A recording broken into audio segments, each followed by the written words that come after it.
दोस्तों, इससे इंटरेस्टिंग कहानी आपने कभी नहीं सुनी होगी और इससे आप एक इंटरेस्टिंग लेसन भी सीखोगे। एक बार नारद मुनि के कहने पर पांडवों ने मिलकर एक डिसीजन लिया। बाय द वे, आप सब लोग जानते ही होंगे कि पांडवों की यानी कि उन 5 भाइयों में एक ही वाइफ थी, द्रौपदी। तो दोस्तों, इस बात को लेकर नारद मुनि ने उन्हें समझाया कि आपकी जो पत्नी है द्रौपदी, वो पूरे जग में सबसे सुंदर है और शायद हो सकता है कि आगे चलकर आप भाइयों में जो प्यार है वो इसी बात के कारण कम हो जाए। इसीलिए आपके लिए ये बात बहुत जरूरी है कि आप कोई ऐसा निर्णय ले कि द्रौपदी के कारण आप भाइयों में कभी भी कोई झगड़ा या गलतफहमी पैदा ना हो। और इतना कहकर नारद मुनि वहां से गायब हो गए।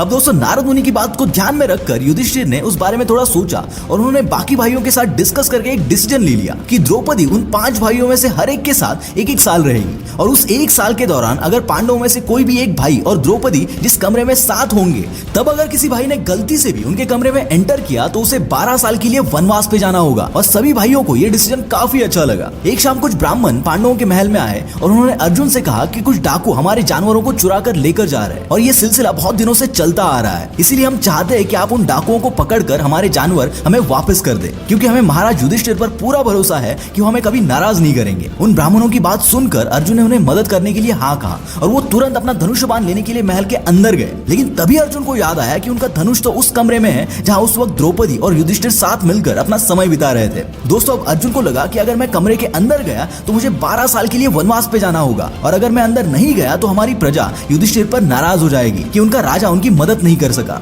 लेकिन दोस्तों, अर्जुन के लिए अपने बड़े भाई युधिष्ठिर की इज्जत बहुत प्यारी थी, तो बिना सोचे समझे कमरे के अंदर गए और युधिष्ठिर से माफी मांगकर अपना धनुष लेकर बाहर आ गए और ब्राह्मणों के साथ जाकर उन डाकुओं को पकड़ लिया और उनके जानवर भी उन्हें वापस कर दिए। अब दोस्तों, अर्जुन के इस पराक्रम से ब्राह्मण तो बहुत खुश हुए और उन्होंने महाराज युधिष्ठिर को भी एक राजा के नाते बहुत अप्रिशिएट किया। उसके बाद अर्जुन युधिष्ठिर के पास गए और उन्होंने युधिष्ठिर से माफी मांग ली और साथ ही वनवास जाने की परमिशन भी मांगी। युधिष्ठिर ने अर्जुन से कहा कि अर्जुन, इसमें तुम्हारी कोई गलती नहीं है, तुमने जो भी किया वो अच्छे के लिए किया है, इसलिए तुम्हें वनवास जाने की या माफी मांगने की कोई जरूरत नहीं है। लेकिन अर्जुन ने उनसे कहा कि भैया, मैंने आप ही से सीखा है कि नियम तो नियम होता है और उसे किसी भी हालत में तोड़ना धर्म के विरुद्ध होता है और इसीलिए मैं इस सजा के लायक हूँ क्योंकि मैंने नियम तोड़ा है। इसलिए मैं आपसे विनती करता हूँ कि आप मुझे अभी के अभी वनवास जाने की अनुमति दें। और तभी युधिष्ठिर ने और बाकी भाइयों ने मिलकर अर्जुन को वनवास के लिए विदा कर दिया। अब अर्जुन कुछ सालों के लिए दुनिया से अलग हो चुके थे और उन्होंने डिसाइड कर लिया था कि वो इन 12 सालों में खुद को इतना स्ट्रांग बना लेंगे कि जब वो 12 सालों के बाद अपने महल में वापस लौटेंगे तब सब लोग उन्हें देखकर चौंक जाए। बॉस, अब आगे की स्टोरी बहुत ही इंटरेस्टिंग है और उसमें मैं आपको ये बताऊंगा कि कैसे अर्जुन ने इन 12 सालों को अच्छे से यूटिलाइज किया, जिसका फायदा उन्हें आगे चलकर महाभारत के युद्ध में हुआ। तो दोस्तों, सुनो कि अब आगे अर्जुन के साथ क्या क्या होता है।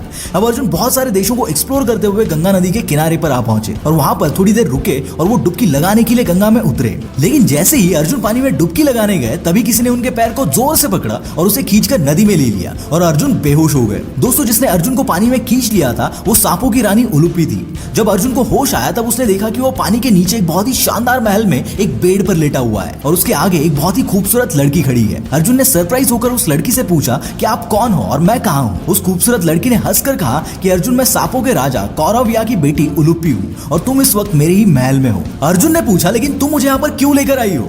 उलूपी ने कहा कि अर्जुन, मुझे माफ कर दो, लेकिन जब मैंने तुम्हें नदी के किनारे देखा तो मुझे तुमसे प्यार हो गया और मैं तुमसे आकर्षित हो गई। मैं चाहती हूँ कि तुम मुझे स्वीकार करो और मुझे अपनी बाहों में लेकर मेरी इच्छा पूरी कर दो। अर्जुन अपने बेड से उठे और उन्होंने उलूपी से कहा कि मुझे माफ कर दो, लेकिन मैं ऐसा नहीं कर सकता। अर्जुन की बात से उलूपी को बहुत हर्ट हुआ और वो अर्जुन के करीब गई और उसने पूछा कि तुम ऐसा क्यों नहीं कर सकते हो? क्या मैं दिखने में सुंदर और आकर्षक नहीं हूँ? अर्जुन ने उलूपी को देखते हुए कहा कि ऐसी बात नहीं है, तुम बहुत खूबसूरत और आकर्षक भी हो, लेकिन मैंने ब्रह्मचार्य की कसम खाई हुई है और मैं उसे नहीं तोड़ सकता। और साथ ही अर्जुन ने उलूपी को द्रौपदी के बारे में भी बताया। लेकिन दोस्तों, उलूपी अपनी जिद पर अड़ी हुई थी। उलूपी ने कहा कि अर्जुन, तुम्हारी ब्रह्मचार्य की कसम सिर्फ द्रौपदी तक ही सीमित है, इसलिए तुम मेरे साथ संबंध बना सकते हो। और उलूपी ने गुस्से में आकर अर्जुन से कहा कि अगर तुमने मेरी इच्छा पूरी नहीं की तो मैं अपने आप को खत्म कर दूंगी और इसके जिम्मेदार सिर्फ तुम होगे। और अर्जुन, एक क्षत्रिय होने के नाते तुम्हारा फर्ज बनता है कि तुम मेरी जान बचाओ। अब उलूपी के आर्गुमेंट से अर्जुन कन्विंस हो गए और अर्जुन ने उलूपी की इच्छा पूरी कर दी। उलूपी अर्जुन से बहुत खुश हो गई और उसने खुश होकर अर्जुन को एक वरदान दे दिया। उसने अर्जुन से कहा कि अर्जुन, मैं तुम्हें वरदान देती हूँ कि आज के बाद तुम्हें पानी और जमीन पर रहने वाला कोई भी जानवर हरा नहीं सकेगा। अब अर्जुन वहां से उलूपी को गुड बाय करके निकल गए और बहुत सारे मंदिर, बहुत सी तीर्थ यात्रा और महेंद्र माउंटेन से गुजरते हुए मणिपुर के राज्य में आ पहुंचे। जब अर्जुन मणिपुर के राज्य में एक गार्डन के पास से गुजर रहे थे तभी उनकी नजर एक घोड़े पर बैठ के जा रही एक खूबसूरत लड़की पर पड़ी। वो थी तो लड़की, पर वो लड़कों के कपड़े पहने हुई थी, लेकिन उसी खूबसूरती ने अर्जुन को अट्रैक्ट कर लिया था। तभी अर्जुन ने एक साइड से गुजरते हुए इंसान से पूछा कि वो लड़की कौन है। उस इंसान ने हंसकर कहा कि अच्छा वो राजकुमारी चित्रगंधा है, हमारे राजा चित्रवाहन की इकलौती बेटी। अर्जुन उसकी बात सुनकर वहां से चले तो गए, लेकिन अर्जुन के दिमाग से चित्रगंधा का चेहरा निकल ही नहीं पा रहा था। अर्जुन उससे अट्रैक्ट हो गए थे। अर्जुन के माइंड में रात भर बस चित्रगंधा के ही थॉट्स चल रहे थे। इसलिए अर्जुन सुबह होते ही राजा चित्रवाहन के पैलेस में गए और राजा चित्रवाहन के सामने झुककर अर्जुन ने कहा कि मैं कुरु के महान राजा पांडु का बेटा अर्जुन हूँ और मैंने कल आपकी बेटी चित्रगंधा को देखा और मुझे उससे प्यार हो गया है, इसलिए मैं आपकी आज्ञा से आपकी बेटी चित्रगंधा से शादी करना चाहता हूँ।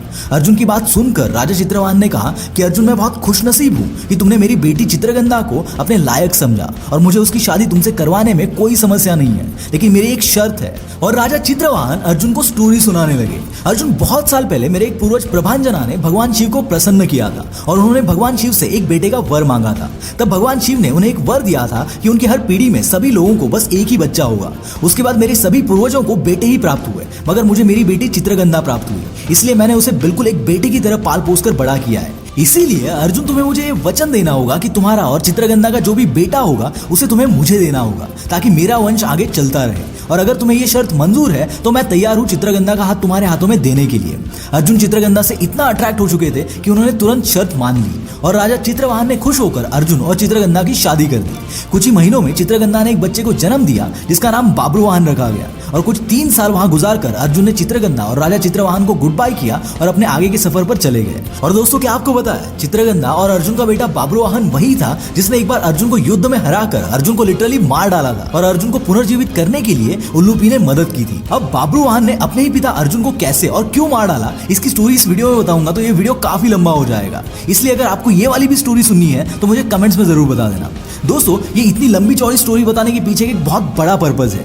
इन 12 सालों के वनवास में अर्जुन ने इतने सारे कॉन्टैक्ट्स बनाए, इतनी सारी चीजें सीखी जो उन्हें महाभारत के युद्ध में काम आई, वो कॉन्टैक्ट्स काम आए। और इन्हीं 12 सालों में मिले इन लोगों ने अर्जुन के लिए महाभारत का युद्ध भी लड़ा। आपके पास इस साल के आखिरी 3 महीने बचे हैं, इसमें एक्सप्लोर करो, जितने कॉन्टैक्ट्स बना सकते हो उतने कॉन्टैक्ट्स बनाओ, ताकि नए साल में अगर आप खड़े हो तो एक बैकग्राउंड के साथ, क्योंकि आपका नेटवर्क ही आपका असली नेटवर्थ है।